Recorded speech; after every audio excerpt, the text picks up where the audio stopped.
Probably if you allow me to just go through the discoveries that I made, and then we'll come to their responses.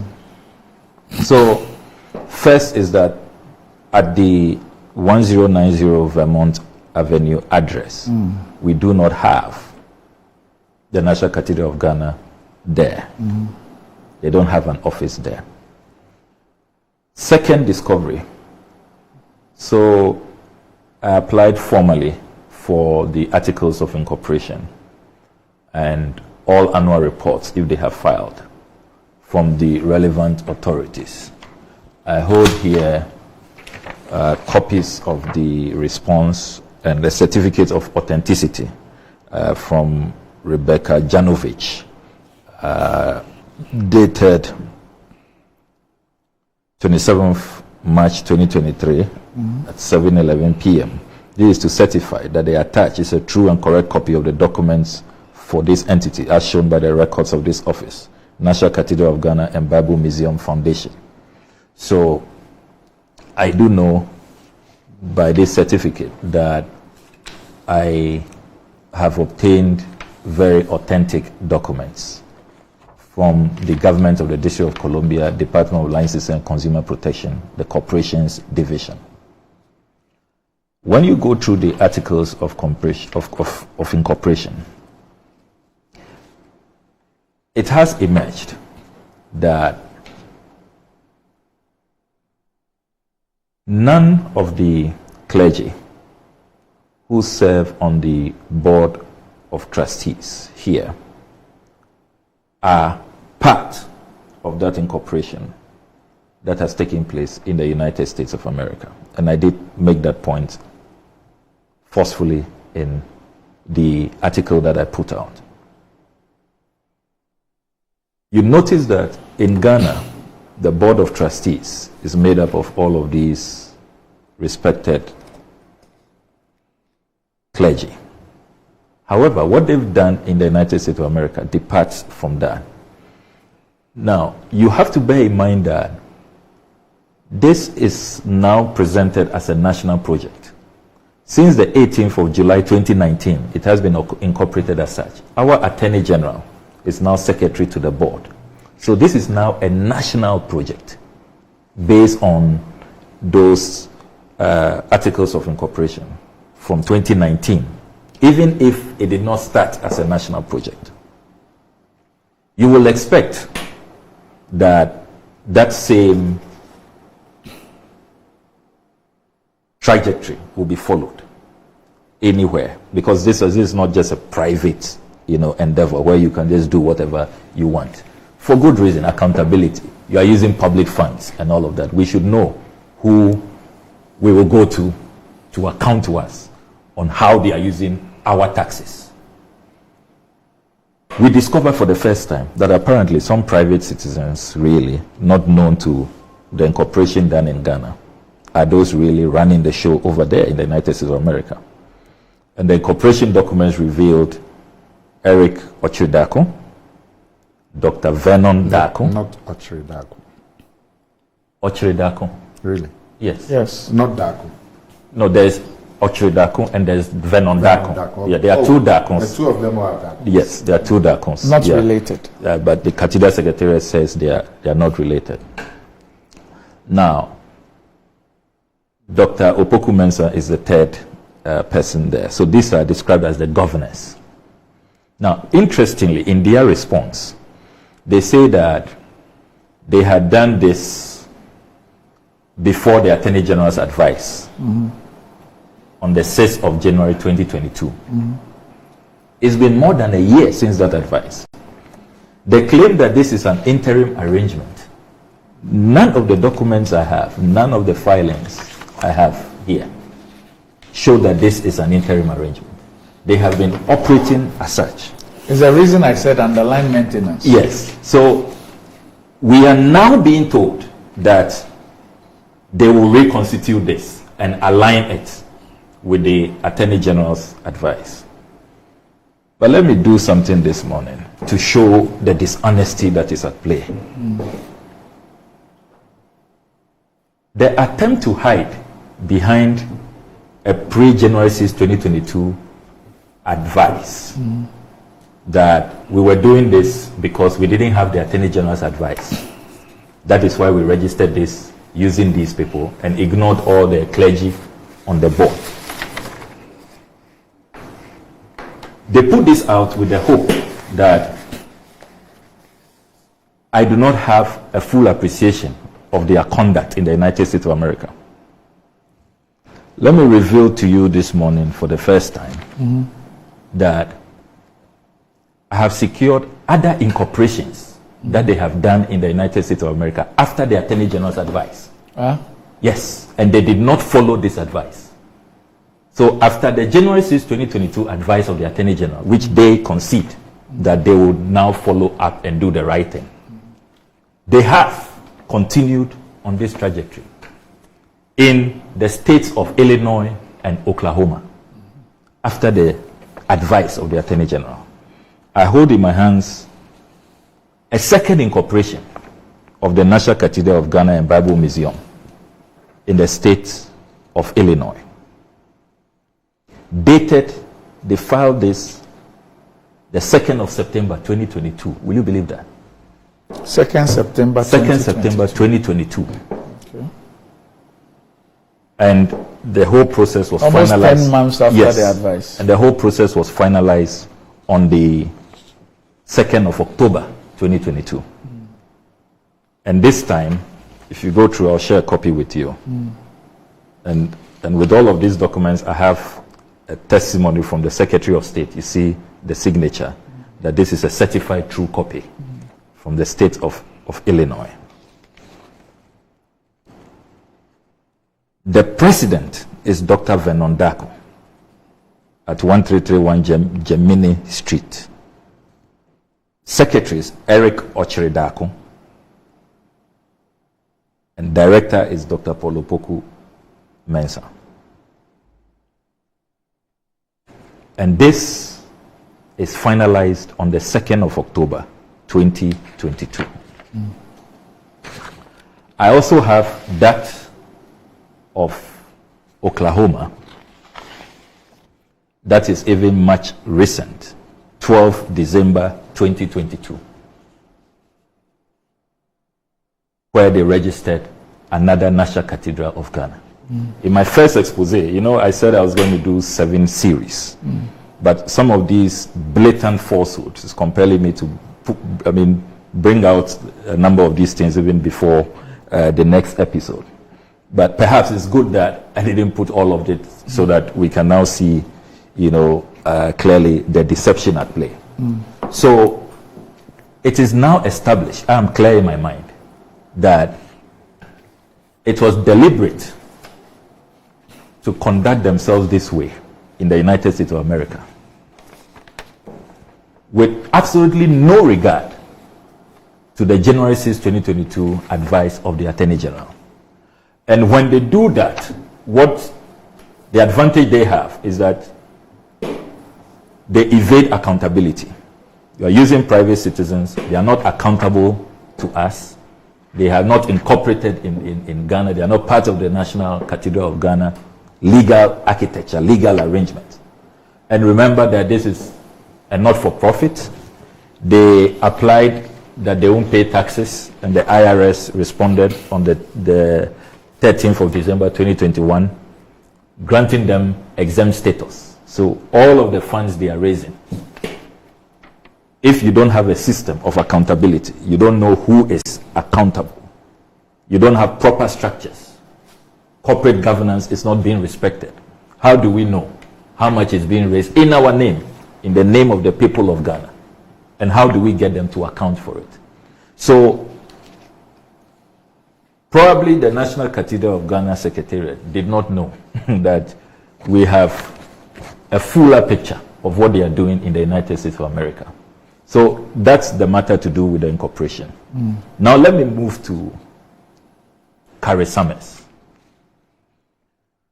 So again, when you go on the website of the National Cathedral of Ghana, a gentleman by name Carrie Summers, indeed his full name after I secured documents in the United States of America, I now know his full name is Carrie Lee Summers. He is described as a consultant for the United States of America. Then I need to bring you to this document.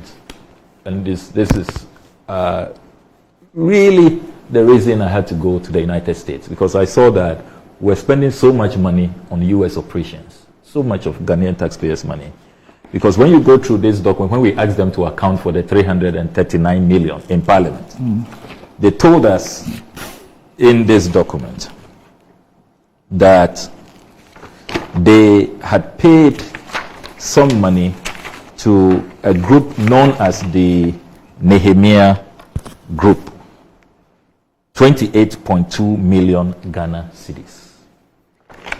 That's a Which document? This is To Parliament? Yes, a document by the National Cathedral Secretariat to Parliament.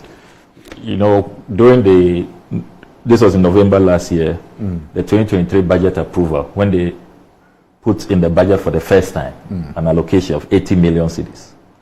So we said before we consider that 80 million cedis request, we want to know the 339 million, which the Finance Minister told the Vote of Censure Committee has been withdrawn. What did you use it for? We want you to account for it. So in accounting for it, they brought us this document. And that is how we got to know that we're sending so much money out there to the United States of America. So Carrie Lee Summers Nehemiah Group has received this 28.2 million according to their own documents to us in Parliament. So I decided to go there and see what's really happening at the Nehemiah Group, how this Nehemiah Group looks like. Again, the address that is advertised on the website, and viewers can go on the National Cathedral of Ghana website. You see an address, 3119 S Scenic Avenue in Springfield, Missouri. So I traveled all the way, went there, and to the shock of my life, that address led me to a warehouse. I didn't see any Nehemiah Group. Warehouse. Ramshackle, dilapidated warehouse. And the inscription I saw was Churchill Coffee Company Limited, warehouse division. The press release didn't deal with that? No. Okay. It cleverly avoided that. They didn't deal with it. It says Churchill Coffee Company, wholesale division. I was shocked. I had to check my GPS again and all of that, you know. So I decided to go around, assess the building, and you see in the photos, I was even looking at the mailbox and all of, just to be sure. And it was clear that that is the 3119 S Scenic Avenue in Springfield, Missouri. Fortunately, as I was assessing the building, Carrie Summers pops out of the building, and it was clear to me that really that is the address. Now, this is a gentleman who heads a company that has been given $6 million. We are told when you go on the National Cathedral website that contact us. This is our address, Nehemiah Group. I go there, and there is absolutely nothing to do with the Nehemiah Group. But you see, Doc, again, let me do this for the first time on your show. I've obtained a detailed report on Carrie Lee Summers, and I have become more worried about So before you his go modus on, operandi. just a minute Yes. before you go on. Now, a regular viewer in the States, Yes. Makojo Buafo, Yes. when you started your thing, Yes. he just Googled the National Cathedral of Ghana US address. Yes. And what he found, Ghana-based info at nationalcathedral.org, Ghana-based address, National Cathedral Secretariat, State House, Accra, Ghana, US-based email, Carrie Summers at nationalcathedral.ghana.org, US-based address, the Nehemiah Group, 3119 South Scenic Avenue, Suite A, Springfield, Missouri 65807. Yeah. And then about us, consultant for the United States, Carrie Summers. Address, National Cathedral Secretariat, State House, Accra, Ghana, USA Consultants, National Cathedral of Ghana and Bible Museum Foundation Incorporated, 1090 Vermont Avenue, Washington, D.C., 20005. Yes. Contact us. So Yes. that's what we've put Yes. on the screen. Exactly. Yes. So this he's is right. what you find. Yes. If you go looking for the address. This The is address. what we have advertised. Yes. And you're saying that when you look at the first one, Yes. which is the Nehemiah Group. Yes. That's the coffee It's a warehouse. warehouse. Yes. And then the other one. The other one, no show. Okay. So now if it is indeed a holding address, Yeah. and it's supposed to just take correspondence and forward to our attorney, how come the National Cathedral Secretariat advertises a holding address Yeah. just for the purposes of receiving correspondence and transmitting same to an attorney as the office of the National Cathedral in the USA? Brilliant question. Brilliant question. And then also, why is it that in the subsequent incorporations they are doing in other states of the United States of America, they are putting out conflicting addresses? So when they were registering in September in Illinois, Yes. they said that the Washington, D.C. is the address, the 109. 1 second. Then when they were incorporating, I'm just done in a second. When they were incorporating the one in Oklahoma, Yes. they provided 3119 Cynic South Springfield. And that address will led me to the warehouse. Interestingly, is the same address Dr. Polopoku Mensah is using. Or if you go to all the incorporation documents, all the filings, he uses that same address. He tried to explain As it his away, address. his address. So he and Carrie Summers sharing the same address. At what point did he know Carrie Summers? And at what point did he engage him as consultant? And then release our funds to that person? Okay. Nana, you want- But Nana, you wanted to say I'm something? sure you went to the right address. Oh, of course. Of course, I went there. And Yes, viewers, that's this is an right. international program. Viewers can go What there. you said, Yes. the paragraph 5 of Yes. their response seems to touch on that. They said that that's the norm, and that rather than being fraudulent, the process is used by thousands of non-profits and businesses. Isn't that what you're referring to? Yes. So I'm saying that, Nana, so my question is that they say a non-profit organization needs a registered agent in the state of registration. And is the reason why they use that DC address. Yeah. However, if you go to, So it's like a mailing address. yes, but if you go to the website, which somebody, Marco Joba from the state was watching us did, it gives you this address, Yeah. Which one? this DC address. Yeah. That's what we just showed on the screen. So my question is, if indeed it is a holding address, just for the purposes of receiving correspondence, Yeah. how do you advertise that address as your US address? And the US address is which one? The DC one. No, the DC lawyer, one. The DC one. the other documents, the one that's The articles of incorporation, the Yeah. lawyer, that's in Oklahoma. That's the number 7. Oklahoma. Isn't that the US That's the address? lawyer's No, address. it's not. No, that's It's the not lawyer's used. address. It's either the DC one or the Nehemiah one. Or the Nehemiah Those one, two are yes. used. And now he's The even Nehemiah one saying is that in Missouri. yes. Yes. And that's the warehouse. Warehouse. Yes. Where you can buy coffee. And now wholesale what he's basis. saying is that even with the two other incorporations, one of them used the DC, Yes. which is supposed to be a holding. Yes. Another one used a different address, not the holding again. Yes. Unless maybe we have a Those second holding. incorporations are in which states? Illinois and Oklahoma. The Illinois incorporation used the DC address. Use the DC Yes. address, yes. And the Oklahoma address is the 311 Cynic, that is the warehouse. Carrie Summers is But Sammy, so 1 second. So all of these difficulties with address and offices. So you're saying that it's part of some criminal intent? Yes. That's what you're saying. Yes. And there's a grand scheme to just profit out of this project. They don't want to be accountable, and that's why they are using individuals. Look, I can tell you on authority that there are members of the board of trustees who did not know about all of these things. U.S. Yes, United States. Yes, and they thought that they were part of the U.S. arrangement. They didn't know that they are not part of it. Were they brought any documents to sign? But they went for fundraising events. Yeah, all of them. Yes, not all. Yes, some of them. Most of them, and they thought that it's just a branch. They have oversight authority and all of that. But with what is emerging, these are people who are operating on their own, or operating on the supervision of one or two people.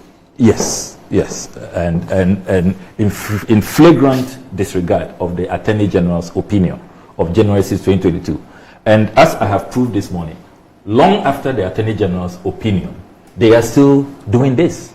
Business is booming, so they are registering in other states so that people will donate, and they are not accounting to anybody. All of these documents we received in Parliament, at no point have they accounted for U.S. fundraising. I have also found out that in violation of U.S. law, they have not filed any returns. All of these guys, Vernon Dakun, Ochre Dakun, who are receiving these monies, they have not accounted for these monies. Because by May 15th of 2022, they were supposed to file their annual returns. How much? Because all non-profits, you must report how much you have received, how much donations have come in for transparency purposes. They violated the law. They haven't filed. This year, they have also not filed. So we're yet to get to 15th. Yes. They could file before the 15th. But so far they haven't filed. The records I have. So all of these collections are going on, and they are not filing. Now, yesterday, I put out to me what is even the most dangerous and the most scandalous. So you notice that in this letter, and you see, Dr. Opoku Mensah has created a big problem for those two guys. Very, very big problem. If they are not careful, they will end up in jail. Dr. Opoku Mensah writes, says, indeed, it was because of their early and consistent commitment to the National Cathedral project that the Secretariat and not the government suggested they be used to incorporate the foundation. Emphasis here. One of the requirements for the incorporation is to have a U.S. Social Security number. The two alleged faceless individuals provided the needed legal documentation to enable the registration to be completed, unquote. Doc, work I have done on the Social Security number that was used for the incorporation of the National Cathedral of Ghana and Bible Museum. That Social Security number belongs to a gentleman called Jose Luis de la Paz, who has many aliases. He's also called Jose Luis Salgado de Paz, LD, and what have you. We are now dealing, though, with a clear case of identity theft. This gentleman died on the 17th of September 2014. The police report I have here indicates that he died at age 31. And U.S. authorities are shocked as to how his Social Security number is being used after his death, and it has been used to register an entity known as the National Cathedral of Ghana. Now we are being told by Dr. Opoku Mensah that these two guys are responsible. Did you say you've not seen their release of May 4? No, I haven't seen that. Because their release of May 4... That's when? Yesterday? Deals with this specific allegation you made. Okay. And they believe that you're mixing up tax IDs with Social Security numbers. And this is what they say. They say, following the publication of the Volume 1 of the so-called bombshells and the National Cathedral's activities in the USA, the MP for Norton and ranking member on Foreign Affairs in Ghana's Parliament, Honorable Okudzeto, followed up with episode 2 this morning, Thursday, May 4, 2023 at 9 a.m. Titled Episode 2 of National Cathedral Scandals, America Edition, it is prefaced once again by such lack of knowledge of the U.S. system. As a Ghanaian, I find it extremely embarrassing to see this expressed by the ranking member of Foreign Affairs in the country's parliament.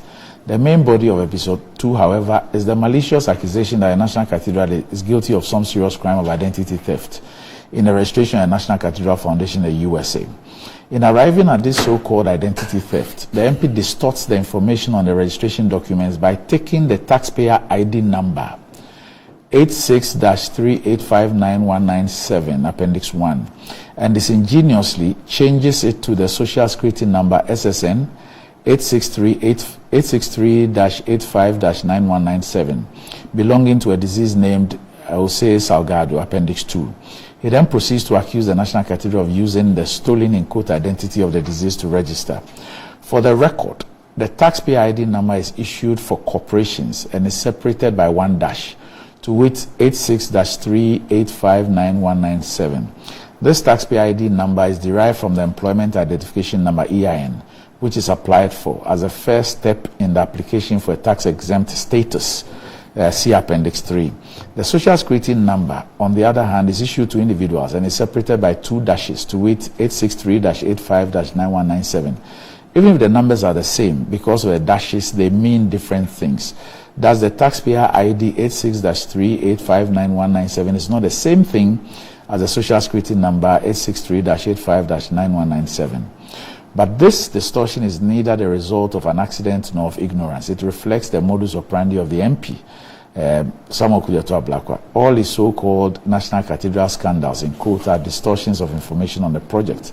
As we have consistently argued and repeated in our press release of yesterday, May 3, 2023, the National Cathedral project has been implemented with integrity and with no criminality. As with the recklessly populist and reputationally damaging accusations of the McCarthy era in the USA, the misinformation and distortions of the National Cathedral project will ultimately unravel.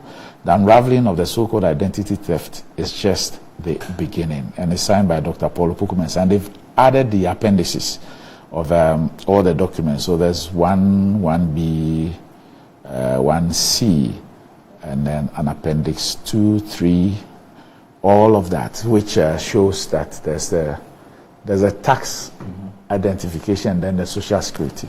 So do they provide the Social Security number they used? You must provide a Social Security number. Yes. Do they provide that? So, yes. So they say that that number, yes, that you the number that you used, that the Social Security number is 863 yes -85 yes -9197. That is the one that belongs to the deceased person. That's yes. what you use. Yes. Yes, but they're saying that the registration documents, what they have used has just one dash, 86. So that is a taxpayer ID number and not a Social Security number. Yes. The employer ID number is linked to your Social Security number. You must provide a Social Security number. Yes. And what they don't know is that this work is being done by a crack team of lawyers, chartered accountants, private investigators who understand thoroughly the system. They have to provide the Social Security number they used. I have had a look. They have provided it. No, they have not. What they have done is to show it's that, just to work with dashes. It's to show that, yes, yeah, but it's true. Yes. The Social Security numbers have two dashes. Yes. And taxpayer IDs, which are given to corporate entities, yes, have one. Yes. And that what you are dealing Everybody with knows is that. a taxpayer ID. I'm dealing with both. I put out the IRS letter, which has the employer ID number. Yes. And I decided to get to the background, the back end, to find out how this was obtained, what Social Security number was used. Okay. And I discovered that the Social Security number used belongs to Jose Luis de la Paz or Salgado. So I stand by that because So the point you're making is that you set out after seeing this, yes, after I intercepted to find the IRS, out yes, which social security number was used. To incorporate the company. Yes, to incorporate the company. And you found out that was this deceased person. This deceased person, yes. So you still stand by it? I still stand by it. I have a police report.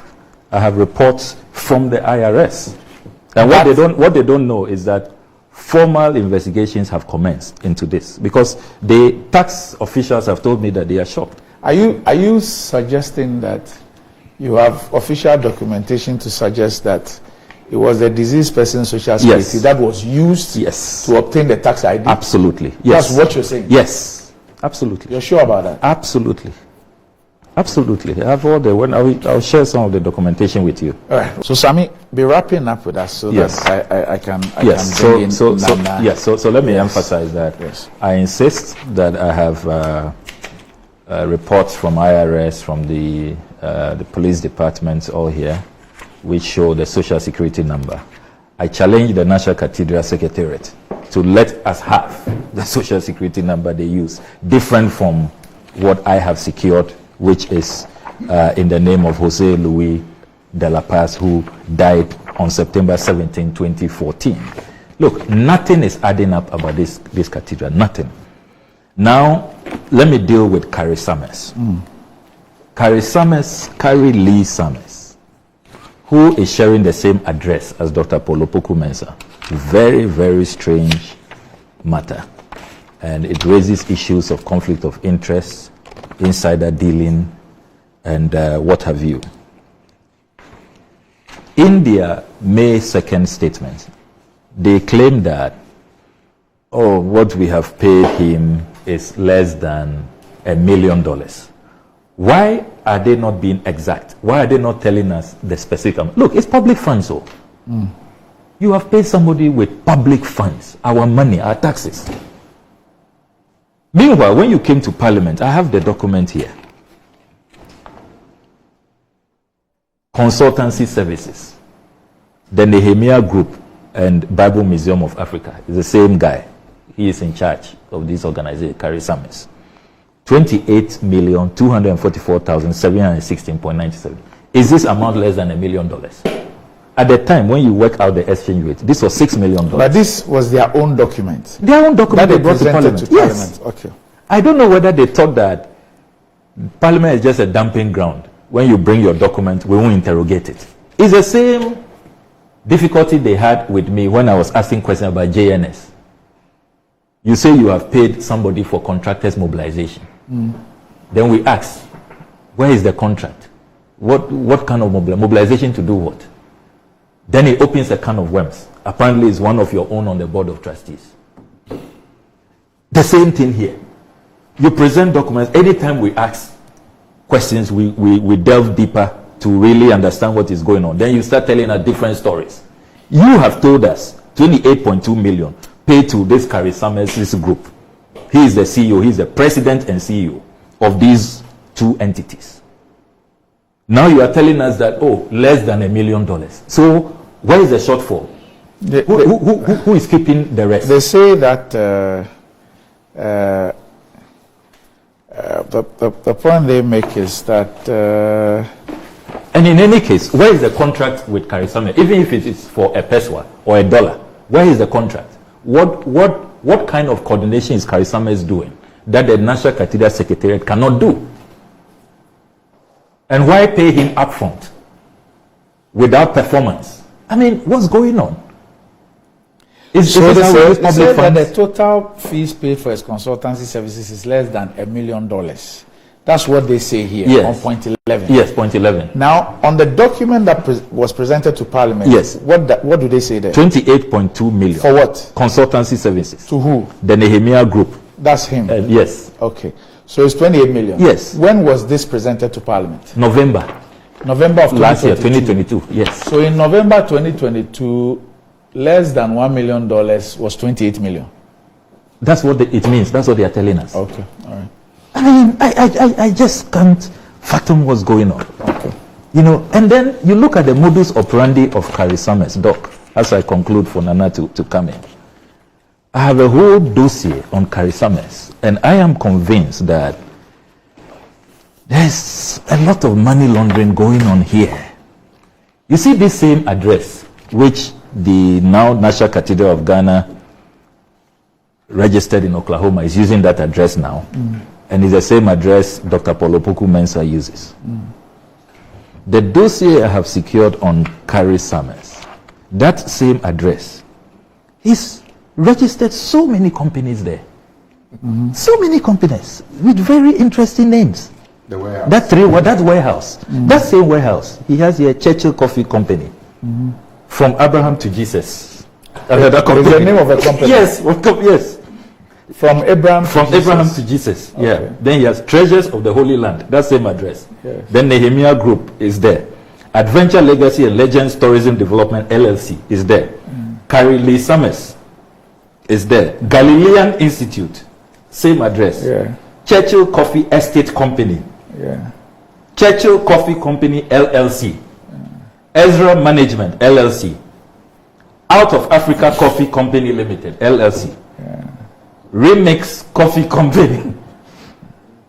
The Nehemiah Group LLC. So Nehemiah Group is registered too. There's one Nehemiah Group LLC. Then he has the Waymakers LLLP. Okay. Then he has Summers and Blackstock Property Investment LLC. Okay. 16 companies, same address. But there's nothing illegal. No, I haven't said so. About But having- I'm just looking at his modus operandi. Yeah. And I'm not convinced. In any case, so far, we This is consultancy engineering. we have taken our money, $6 million, and given him. All of what they have brought in, what they told Parliament, US fundraising, Yes. is less than 1 million Ghana cedis, less than 800,000 Ghana cedis. What we have received. Yes, what we have received, 794,990. That's what we've. Yes, From all the all of this, after taking our $6 million away and all of that, all we have got Ghana cedis. What they told Parliament, 794,900. This super guy. But that's exactly what we spent on the Kempinski. And that's project. what, yes, that's Kempinski. yes. event. And when they returned, they used it at Kempinski, and the money was all gone. So what's going on here?